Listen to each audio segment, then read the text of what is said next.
Dalam perkembangan teknologi informasi dan komunikasi pada kehidupan sekarang, berkembang sangatlah pesat, baik itu dalam mencari informasi maupun menerima informasi, sehingga dapat memudahkan manusia untuk mencari dan mempelajari serta mendapatkan informasi yang diinginkannya dengan mudah, di mana saja, kapan saja, dan dari siapa saja.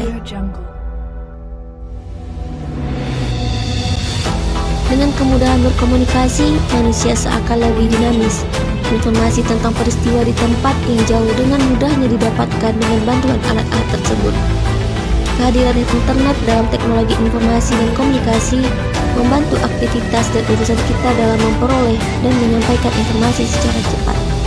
Internet juga mendorong terjadinya keberagaman gaya hidup dan penampilan untuk memicu kreativitas ide-ide baru. Teknologi informasi telah menjadi fasilitas pendukung yang sangat penting bagi berbagai sektor kehidupan dan memberikan andil besar bagi perubahan-perubahan yang mendasar pada struktur operasi dan manajemen organisasi, pendidikan, transportasi, kesehatan, dan penelitian. Bismillahirrahmanirrahim. Assalamualaikum warahmatullahi wabarakatuh. Halo semuanya, perkenalkan nama saya Diva Afrila Yundri. Saya mahasiswa program studi ilmu komunikasi Universitas UIN Suskariau. Saya berasal dari kelas 4 Public Relation A dengan NIM 12140321667. Nah, pada kesempatan kali ini saya akan sedikit membahas tentang implementasi teknologi komunikasi. Jadi teman-teman, untuk lebih kurang 10 menit ke depannya kita akan sama-sama membahas nih dan mempelajari bagaimana implementasi terhadap teknologi komunikasi. Jadi sebelumnya video ini saya buat untuk memenuhi tugas mata kuliah Teknologi Informasi Komunikasi dengan dosen pengampu Bapak Hayatullah Kurniadi. Sebelum membahas secara mendalam tentang implementasi teknologi komunikasi, alangkah baiknya kita mengetahui nih, apa sih itu definisi dari implementasi teknologi komunikasi? Implementasi teknologi komunikasi dapat diartikan sebagai seluruh kegiatan yang dilakukan untuk menggunakan teknologi komunikasi. Implementasi sendiri secara harfiah berarti penerapan. Dalam prakteknya, penerapan teknologi komunikasi harus didahului oleh penguasaan keterampilan mengoperasikan teknologi komunikasi tersebut.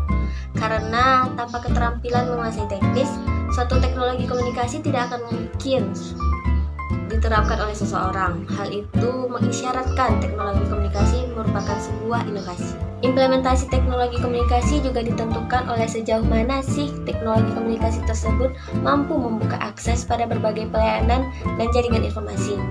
Nah, selanjutnya kita akan membahas tentang kondisi masyarakat Indonesia saat ini mengenai implementasi teknologi komunikasi. Yang pertama, kondisi masyarakat Indonesia pada saat ini ada yang sudah masuk pada tataran masyarakat informasi, ada yang masuk pada tataran masyarakat industri, ada yang sudah masuk pada tataran masyarakat agraris, dan juga ada yang masih dalam kondisi primitif.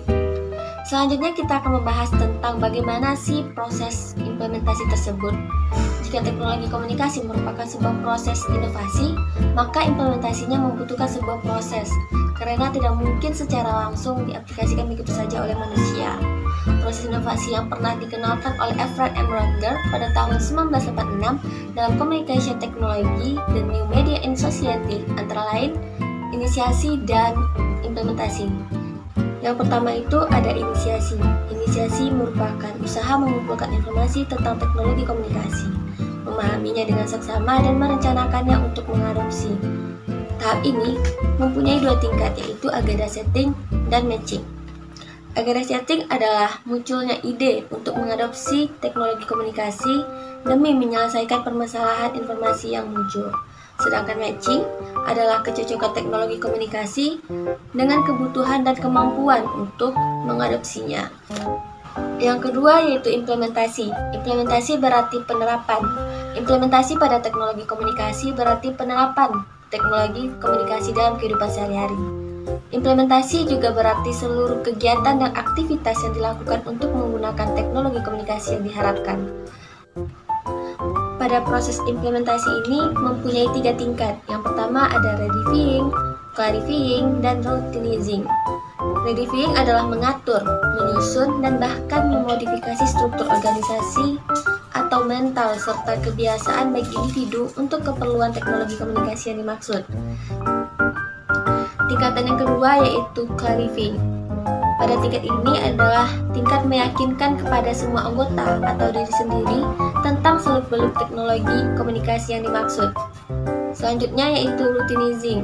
Routinizing ini adalah teknologi komunikasi sudah diketahui secara jelas dan menjadi bagian dari infrastruktur sebuah organisasi, bagi lembaga atau pelengkap kehidupan sehari-hari bagi individu.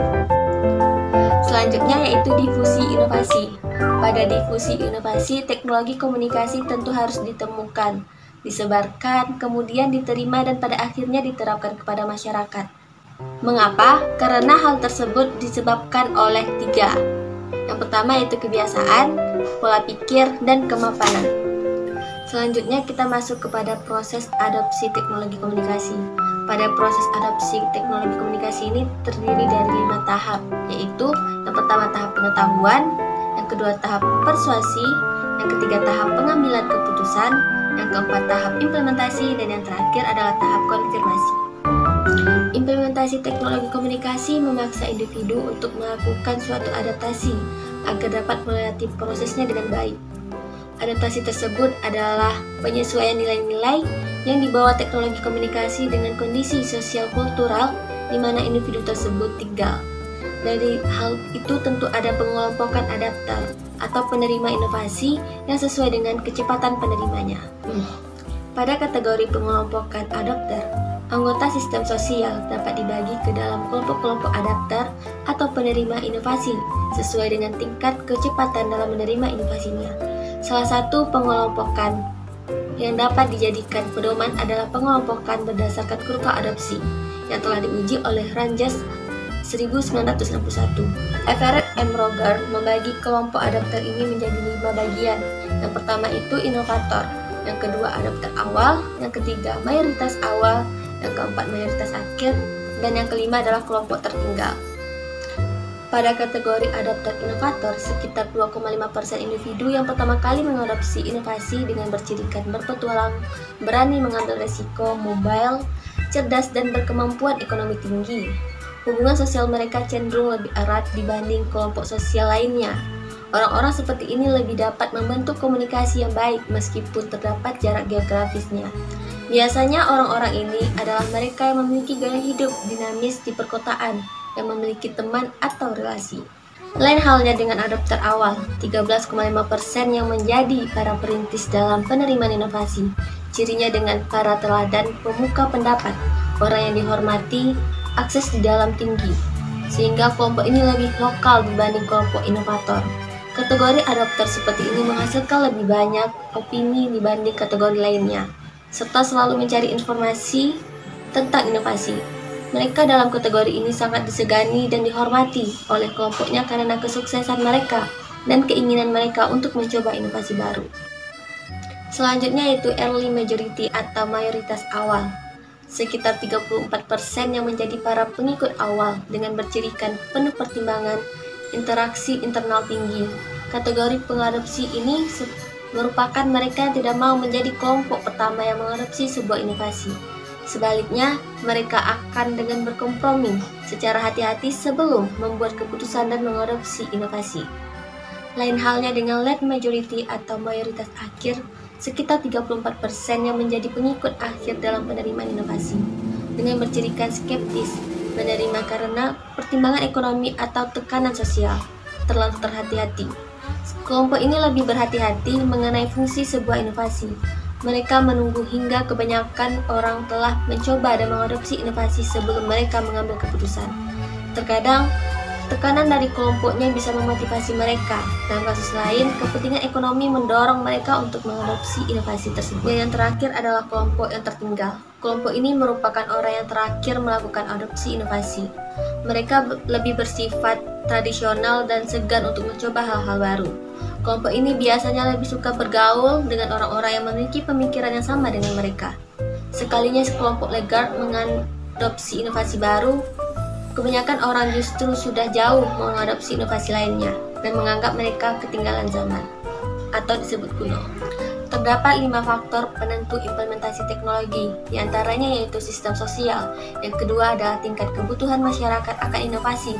Yang ketiga adalah tekanan pihak lain. Yang keempat adalah kesadaran individu, dan yang terakhir adalah kepentingan kekuasaan. Nah, dapat disimpulkan bahwa di era sekarang perkembangan teknologi komunikasi sangatlah pesat.